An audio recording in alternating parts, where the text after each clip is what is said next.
Hi guys, welcome to day one of the Sore Neck Spring Cleaning, and we're going live from the MASH HQ here at Rise Indoor Sports. So I'm going to get right to explaining tomorrow's first workout. So as you can see, it's just clean from blocks. Now you can do a pull plus clean warm up, and I'm going to be putting up videos. You'll be able to find them in the facts section on the highlights in my Instagram. And so, but we're starting with the bar. Look, it doesn't have to be perfect, so please don't begin out your rulers. But start with the bar somewhere around 1 inch below the knee. It can be at the knee, it can be 2 inches, but like somewhere a little bit below the knee.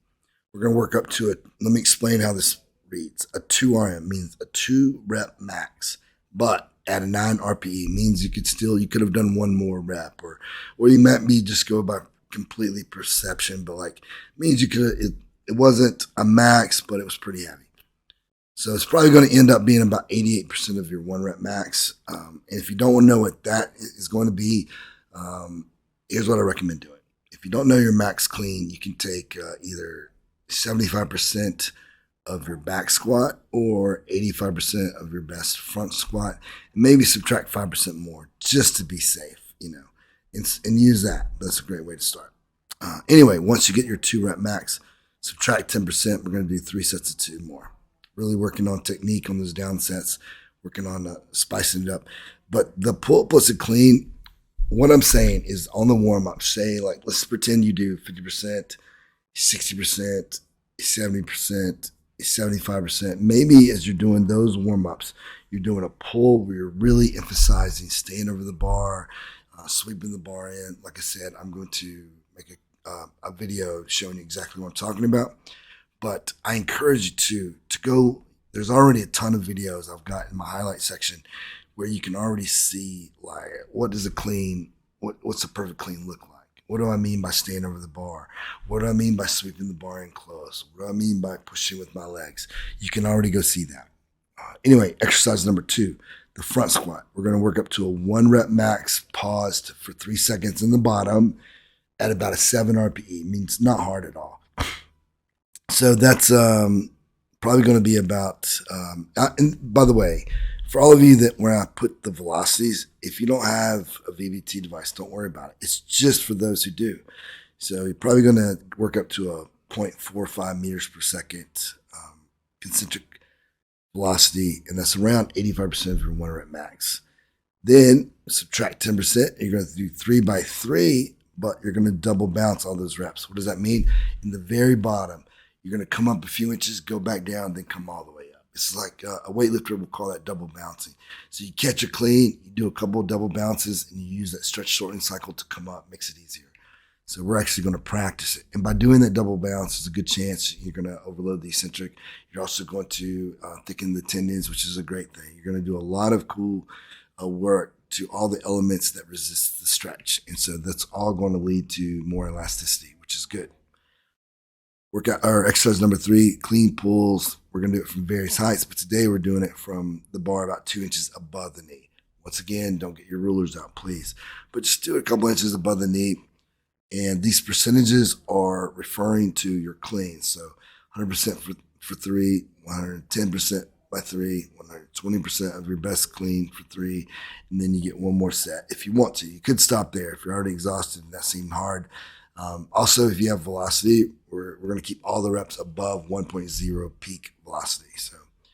So like if you're measuring, then if you've already hit 1.0 at 120%, stop.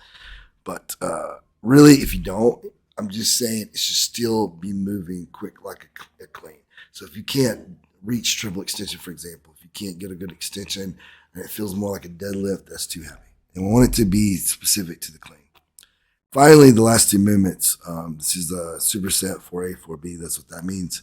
Also, we're going to call it get jack cardio. But you're going to do band pull-throughs. I'll put a video up of that, by the way. You're doing 3 sets. Today, we're going to do 3 sets of 15 at 8 RPE. Then you're going to superset it with sled pulls. And what you're going to do is you're going to set 2 cones 20 yards apart. You're going to pull it forwards on the way down, pull it backwards on the way back. So when you're doing backwards, you're getting a lot of knee extension. When you pull it forwards, you're getting a lot of knee and hip flexion. So is that right? pulling backwards, knee extension. When you're pulling forwards, really you're just getting a lot of hip extensions. What you're getting. So you're gonna do that with 75% of your body weight. You're gonna pull it. You're gonna do for 60 seconds. You can go forwards, backwards, 40. Do as far as you can in 60 seconds, max distance. And you're gonna do 3 sets of both of those combined. So warm up. You're gonna do the same a sled pull. We're just gonna go with 50% of your body weight today. Pulling it 20 yards down, 20 yards back. Pull it forwards on the way down, backwards on the way back. Then you're gonna do a kettlebell goblet squat, and what you're going to do is you're going to sit in the bottom. You're going to hold it 20 to 30 seconds. While you're down there, feel free to encourage ankle mobility by leaning to the right and pushing while keeping your foot flat. Push your knee out over your toe, then go to the left, put your knee out over your toe. I'll make a video of these as well. Kettlebell lunge holds, you can do the same thing. You're getting to a good lunge, trying to keep the torso completely vertical, making sure that we're encouraging the psoas to lengthen under load, though. So you don't want to just everybody wants to stretch the hip flexors. You hear that all the time. I would encourage you to strengthen them. So an isometric hold under load is a great way to do both at the same time. So holding anywhere between a 25 to a 50-pound kettlebell, when in doubt, go light. 20 seconds on each leg. Then we're going to perform a side lunge. Think about a Cossack lunge, trying to keep the opposite leg long, where you're really encouraging the lengthening of the adductors, while on the other side, you're performing a typical lunge. So really trying to sit back, do all the good things in a squat while you're getting the off leg to keep it straight. Once again, lengthening the adductors under load, so you're lengthening while strengthening that isometric contraction. We'll call it, 15 to 20 seconds each way. Finally, we're going to do bar protractions. That's where the barbell's behind your head, and you're going to really keep a good grip, pushing your elbows up. You're going to get shoulder protraction, which is necessary for a good clean. I'll make a video of this one as well. So look for these videos to pop up throughout the day. Finally, an optional cool down, a band series stretching. I'll definitely have to make that video. I just use a good jump stretch band to stretch the hamstrings, to stretch the adductors, the abductors, to make sure we're getting the quads, the hip flexors. We'll also do, also want to, as we go, post some really cool optional videos for any of you that have wrist flexibility problems, shoulders, how to really help lengthen the lats. So things that can cause problems with the clean would be the lats, shoulder protraction, wrist flexibility, elbow flexibility. So I'll show you some ways to overcome all those dysfunctions. Finally, we're going to do box breathing. I really encourage you, before you leave the gym, lie on your back, put your feet up on the bench. Box breathing, the way I do it, is going to be 4 seconds in your nose, hold 4 seconds, 4 seconds out your nose, or you can do out your mouth, hold 4 seconds. So it's 4 seconds in, hold 4 seconds, 4 seconds out, hold 4 seconds. You just do that for about 10 minutes. What you're really going to do is, because what you've done, while you've trained, that's the SNS, the sympathetic nervous system, the fight or flight is kind of up here, and we really want to minimize residual fatigue. So by becoming parasympathetic before you leave the weight room is good for tomorrow's and the next day's training. Not to mention just stress in life. Finally, I encourage everyone.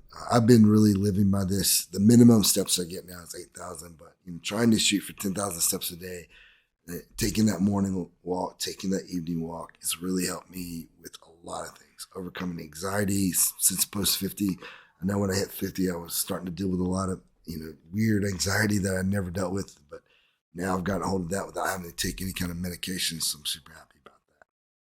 Finally, get 8 hours of sleep if you can, and more importantly try to find regular sleep and wake time. So if you go to bed every night 10:30 and you get up at 6:30, try to do that within 30 minutes every single night. Finally, in the morning, get sunlight first thing, 15 minutes, drink your coffee, grounding, I haven't read the research, so I just know it feels good to go outside barefoot in the sun, drink my coffee. So maybe it's in my head. Anyway, I hope that helps you guys. This is day one. Look for these videos to pop up. There'll be a lot of them coming starting soon.